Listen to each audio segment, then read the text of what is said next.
I hate politics এই শব্দটা Gen Z কিংবা তরুণদের মধ্যে পুঁতে দেওয়ার মধ্য দিয়ে কিন্তু স্বৈরাচার নিজের ভিতটা শক্ত করেছিল এবং আলটিমেটলি তরুণরা আসলে ওই ঠুলি বেশি দিন পরে থাকেনি। আলটিমেটলি তারা দেশটাকে ভালোবেসে এগিয়ে এসেছে, সব কিছুর ঝুঁকি নিয়েছে এবং এই যে আমি স্বতন্ত্র দাঁড়িয়েছি এখানে বড় একটা অনুপ্রেরণা হচ্ছে যে আপনারা জানেন ক্যাম্পাসে ভিসির বাসায় 15ই জুলাই 2024 আমাদের উপর একটা হামলা হয়েছিল এবং সেই হামলায় একটা সাধারণ স্টুডেন্ট হিসেবে আমিও ওখানে ছিলাম এবং আমার লাইভ দেখে গোটা ক্যাম্পাসের প্রায় 2-3 হাজার স্টুডেন্ট হল থেকে বেরিয়ে এসেছিল তৎকালীন ক্ষমতাসীন যেই ছাত্র সংগঠন ছিল রাজনৈতিক সংশ্লিষ্ট তাদের ভয়কে তোয়াক্কা না করে। তো আমি আসলে ওই প্রতিক্রিয়াশীল সংবেদনশীল জাহাঙ্গীরনগরের উপর ভরসা রাখতে চাই এবং আমি মনে করি এই জাহাঙ্গীরনগরই আসলে নতুন বাংলাদেশ এবং সেই বাংলাদেশে সাধারণ মানুষ সাধারণ স্টুডেন্টরাই আসলে তাদের প্রতিনিধি নির্বাচন করবে এবং সেই প্রতিনিধিরা আর রাজনৈতিক স্বার্থে সাধারণদেরকে ব্যবহার না করে সাধারণের যে অধিকার সেটা আদায় করে আনবে। একজন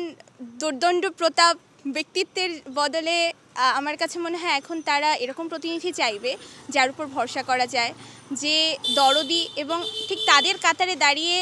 এক্সপেরিয়েন্স করেছে যে কোন সমস্যাগুলো তারা বলতেও পারে না, সইতেও পারে না। আমি আসলে দীর্ঘদিন অ্যাক্টিভিস্ট হিসেবে কাজ করেছি ক্যাম্পাসে এবং ক্যাম্পাসের বাইরে।